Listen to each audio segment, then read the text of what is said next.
What is something most people are afraid of? The darkness?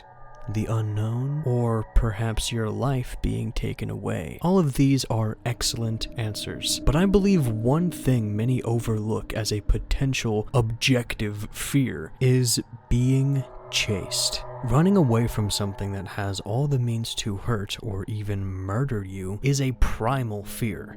You don't know how fast this pursuer is, and if you take just a few seconds to look back, it may already be too late. So it makes perfect sense whenever horror media, more specifically, in this case, horror games, incorporate a section that has a chase. Most horror games that utilize this have two types of chase sequences. I'm not sure if there is a correct wording for these, but I'll just go ahead and label them scripted and non-scripted chases. A scripted chase is something that will happen on every casual playthrough. It is an event that is unavoidable by normal means. So each time you play the game, you'll have to endure this no matter what. With that in mind, scripted chases are usually a one-off kind of deal. They're terrifying the first time you play, but if you were to play it again, you'd know what would happen and where to go. So it does lose a big chunk of fear in that regard. And that's why non-scripted chases exist. These types of chases can occur during a free roam section of the game, where an enemy is present searching around trying to find you and only begins pursuit after spotting you. In most cases, you can either put enough space between you and the pursuer enough to where they lose track of you, or quickly hide in a room or a safe space until they move on. Non-scripted chases are unpredictable. These can be avoided in some playthroughs, while other times,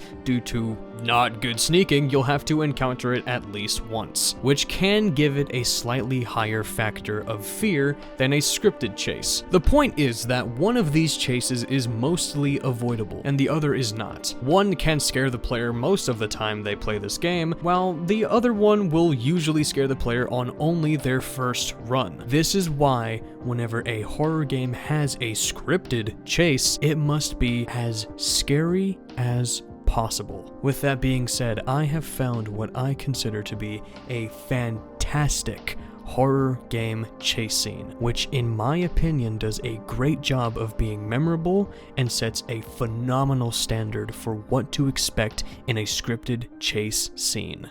Now, the game this chase originates from is titled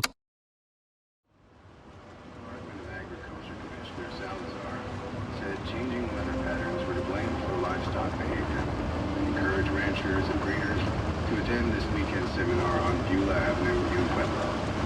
And if you're out late tonight, you may see some low-flying helicopters near Silverthorne and Leadville. Seems the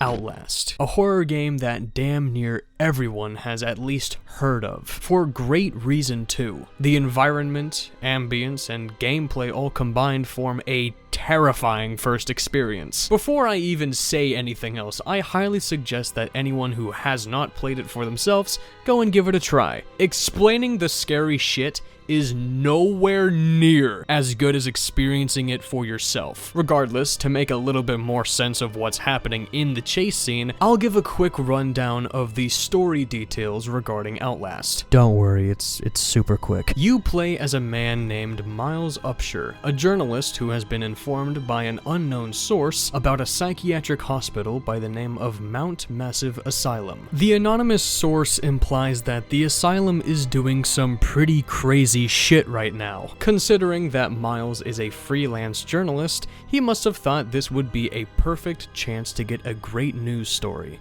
Instead, he got much more than just that. Entering the asylum, you realize that it has been completely overrun by the inmates. The inmates of this asylum are called variants. It appears that the organization running this asylum, called Murkoff, was running experiments on the asylum patients to control this nanorobotic thing called the Wall Rider. The goal of this experiment was to essentially create a soldier that could not be killed. The Wall Rider being a separate being that can only be summoned through a very tortured mind. And Mount Massive Asylum had plenty of those to spare. Hundreds of patients were experimented on, and those hundreds of patients were never able to summon the Wall Rider, which consists of all of the people you see in the asylum. So, a lot of experiments. Until one guy by the name of Billy was able to summon the Wall Rider, his body essentially becoming the Wall Rider's host. So if Billy died, then the Wall Rider would die. Stupidly enough, the organization running this experiment thought that since he has now summoned this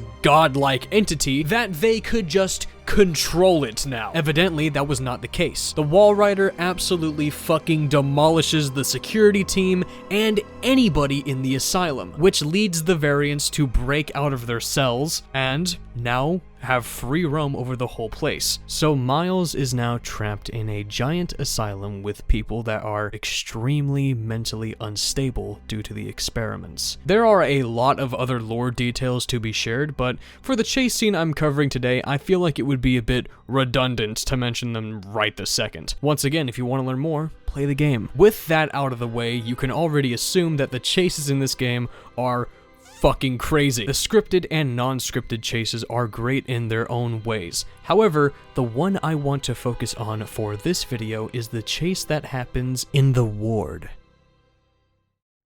After Miles exits the sewers, he finds himself in a new section of the asylum called the ward. Ward is a word that applies to a separate room in a hospital that often requires specific patients, and by the looks of it, these patients were just ripped apart. Miles searches around for an exit to this section, but all the doors are locked. It's not exactly ideal to go back into the sewer system, so he searched around for another exit. He eventually spots a vent with its cover falling down. It seems like it's the only way out, so he takes it. Hopping on top of the hospital bed and pulling himself up, he begins climbing through the vents. After a few seconds of climbing through, he sees an opening. He drops down into a room that was previously locked, and this happens.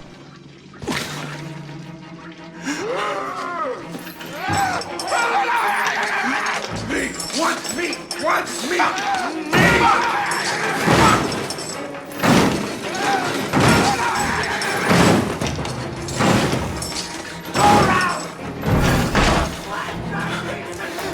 This is the experiment! This is the experiment! This is the experiment!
You slippery little whore!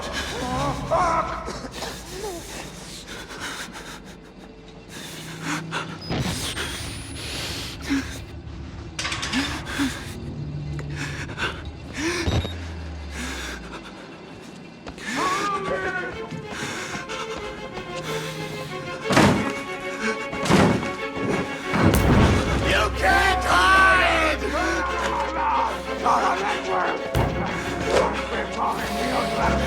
I want my money! I want my money!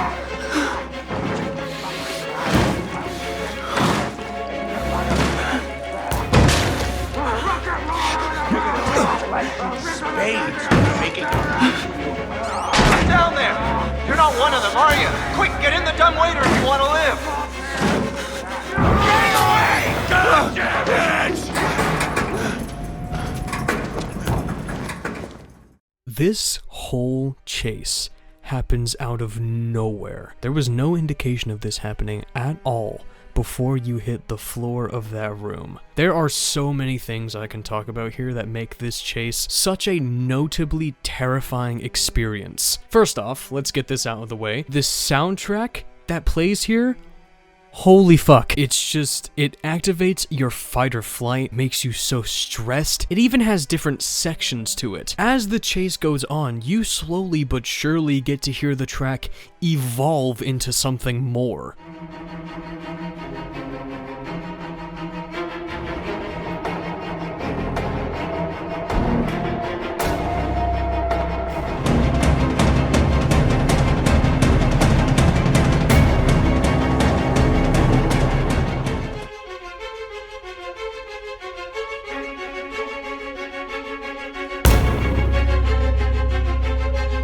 The music in this section is so loud that you're not able to rely on footsteps getting closer to gauge how far or close the chasers are. Instead, what you have to rely on is their frantic, insane screaming. You can't hide! And that is fucking terrifying. The chase is such a distressing scene, mainly because of the little sections that make you bleed time that could be spent putting more distance between you and your chasers. Some rooms only have one exit that is blocked off by a piece of furniture, so you have to move it out the way to exit, all while the pursuers are actively bashing in the entrance to that room just feet away from you. The environment during this chase is actively messing with you. The amount of doors in this chase that trip you up because they are either locked or have someone on the other side bashing it in. Do you know how distressing it is knowing that each second you're trying to find the right door or correct path, your pursuers are actively gaining on you? Remember earlier when I said that the unknown, darkness, and death were good answers to objective fears of some sort? Well, it just so happens that this chase scene contains every single one of those fears alongside being chased. You've got the unknown factor of why these ward patients are chasing you. They're unstable, but they're coherent enough to recognize that you're not one of them. And when they do catch you, what the hell are they gonna do to you? When you first enter the room from the vents, you see that man screaming in the chair. But if you look closely, that's not a variant. That's a security guard of the asylum. That's what the variants did to him.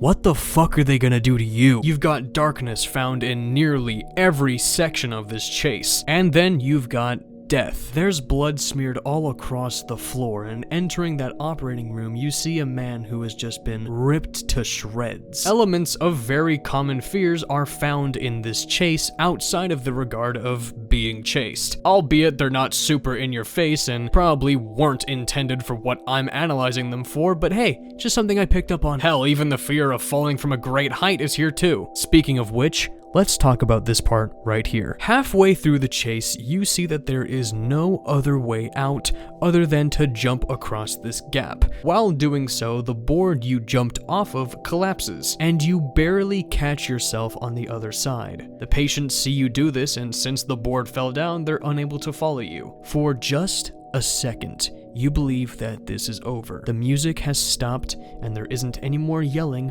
or screaming. The ward patients are nowhere to be seen. Moving forward, you see a door right in front of you illuminated by a light. This would make you think that's the door you gotta go through. The chase is over, that's the next section of the asylum. But then halfway through, walking towards that door, the music starts back up again, this time a lot more frantic and very fast. You try to open the door, but then all of a sudden it's being bashed in from the other side. You run down the hall to yet another door that you think is gonna work, you try to open it, and it's locked. You turn back and they are right there. The only other option you have is a door that's barricaded with a bunch of furniture and shit, so you jump on that and hop over it.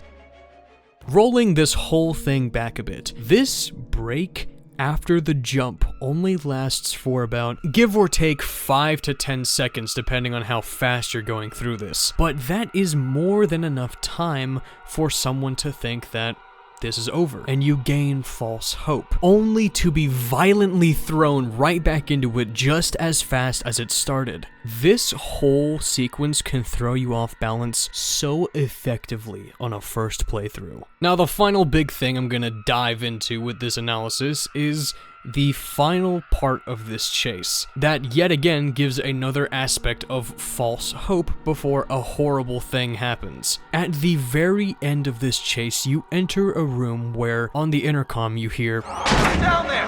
You're not one of them, are you? Quick, get in the dumbwaiter if you want to live!"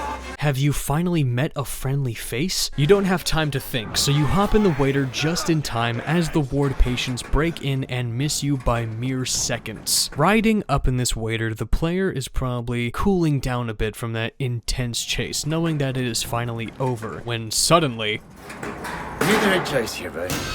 it was yet again another sense of false hope. You thought you were gonna come in contact with someone who wasn't a part of this asylum, but you just met a crazy guy who can talk a bit more professionally. This guy, Richard Traeger. Dude, play the game if you want to see what this guy does to you, dude. Holy fuck. Alright, the big analysis of the chase is over, and I will say, I have played a good bit of horror games that have chases in them, and none since have struck me with as much intensity as this one did.